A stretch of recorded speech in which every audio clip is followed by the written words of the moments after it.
নেতৃত্বের বিরুদ্ধে ক্ষোভে সকালে ইস্তফা আর বিকেলেই তা প্রত্যাহার করে নিলেন তৃণমূল কাউন্সিলর। সকালে নির্মল চক্রবর্তী, যিনি চুঁচুড়া পুরসভায় হঠাৎ ইস্তফা দেন এবং এরপর বিকেলে প্রত্যাহার করে নিলেন সেই ইস্তফা। নেতৃত্বের ব্যবহার পছন্দ হয়নি, তাই রাগের মাথায় ইস্তফা। পরে দলের কথায় পদত্যাগপত্র প্রত্যাহার এমনই দাবি করছে স্থানীয় নেতৃত্ব। কিন্তু কার সঙ্গে মনোমালিন্যে হঠাৎ ইস্তফা দিলেন তিনি? ইস্তফা দিয়েও প্রত্যাহার করলেও স্পষ্ট করলেন না তৃণমূল কাউন্সিলর।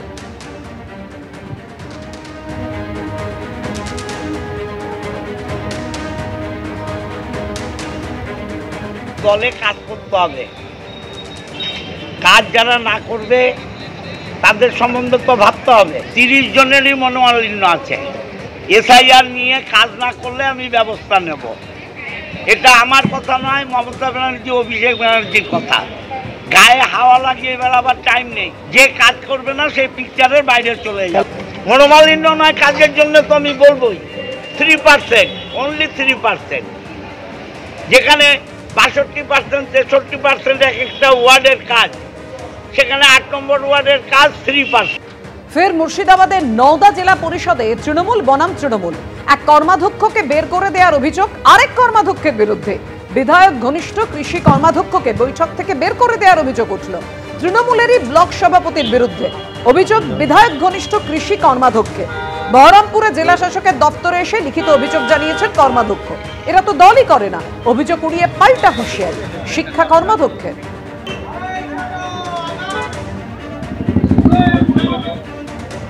শফিউজ্জামান শেখ আমাদের ব্লক সভাপতি, উনি বসে আছেন আর আমি প্রবেশ করলাম।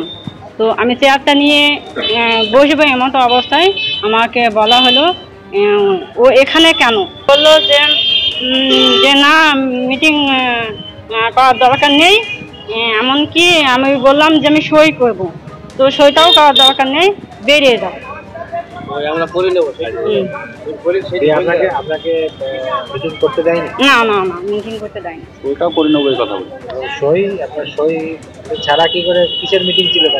ওটা খাদ্য স্থায়ী সমিতি। কৃষি কর্মাধ্যক্ষ অনেক আগে থেকেই দলের বিরুদ্ধে বলে, দলের বিরুদ্ধাচরণ করে, তাই তার সাথে দল যেমন আচরণ করার সেইরকম আচরণই। শুভেন্দু অধিকারীর ওষুধ প্রয়োগের এবার পাল্টা হুঁশিয়ারি দিলেন কাজল শেখ। তিনি হুঁশিয়ারি দিলেন। আর এর আগে মঙ্গলবার কিন্নাহারের সভা থেকে হুঙ্কার দিয়েছিলেন শুভেন্দু অধিকারী। এবার পাল্টা আক্রমণ করলেন কাজল শেখ। তুমি মাথা নত করেছো জেলে যাওয়ার ভয়ে, জামাটা পাল্টে নিয়েছো।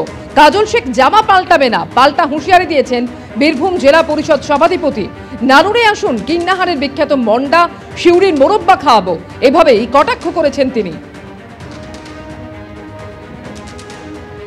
বলেছেন শুভেন্দু দাদা 15 দিন অন্তর বীরভূম জেলায় আসবেন, স্বাগতম জানাচ্ছি আপনাকে।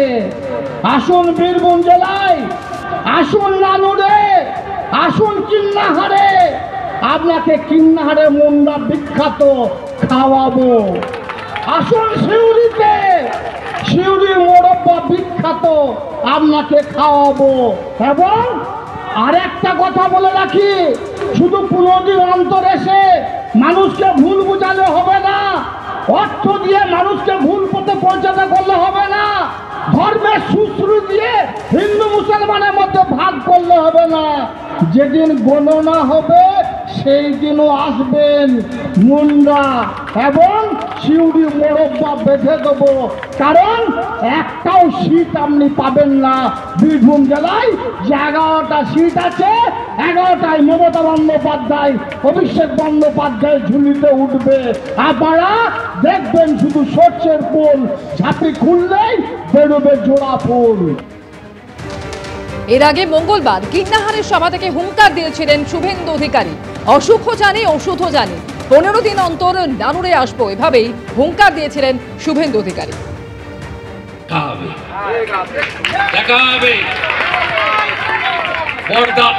কাজলের দাদা শাহনওয়াজ ভাই আর কাজল ভাই, তোমার দুজনের সঙ্গে আমার দেখা, চিন্তা করবেন না।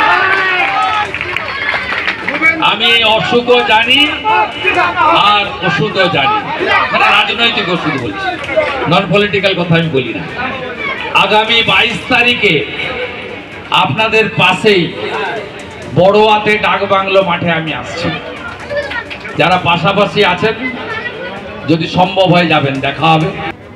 তৃণমূল পরিচালিত পুরুলিয়া পুরসভাকে সরকারের শোকজ, পুরো পরিষেবা দিতে ব্যর্থতার অভিযোগে পুর দপ্তরের শোকজ। সরকারের শোকজের পরে উপপুরপ্রধানের নিশানায় পুরপ্রধান। 7 দিনের মধ্যে পুরুলিয়া পুরসভার কাছে জবাবদিহি চাইল সরকার। বেহাল পরিষেবার অভিযোগে সরকারের কাছে স্থানীয়দের অভিযোগ, কেন এই বোর্ড ভেঙে দেওয়া হবে না জানতে চেয়ে পুরো বোর্ডকেই শোকজ। ওয়ান ম্যান আর্মির মতো চলছে পুরসভা, দায় নিতে হবে চেয়ারম্যানকে।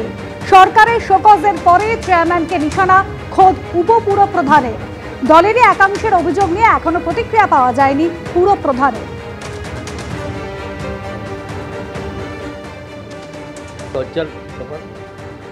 এবং আমরা 150 বছর, যেখানে আগামী বছর 150 বছরের মধ্যে আমরা এই পুরসভার ইতিহাস, সেখানে এরকম একটা চিঠি রাজ্যপালের থেকে প্রেরিত হচ্ছে, এটা দুঃখজনক, লজ্জাজনক এবং আগামী দিন আমাদের কাছে আরও শিক্ষার বিষয় আছে।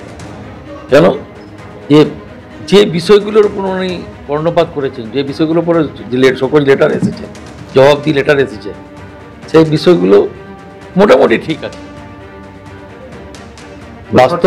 বাস্তব অভিযোগ মোটামুটি সত্যি, বাস্তব যেটা সেটা মেনে নিতে হবে। সরকারের শোকজের পরে চেয়ারম্যানকে নিশানা করেছেন উপপুরপ্রধান। দলেরই একাংশের অভিযোগ নিয়ে যদিও এখনো প্রতিক্রিয়া পাওয়া যায়নি পুরপ্রধানের।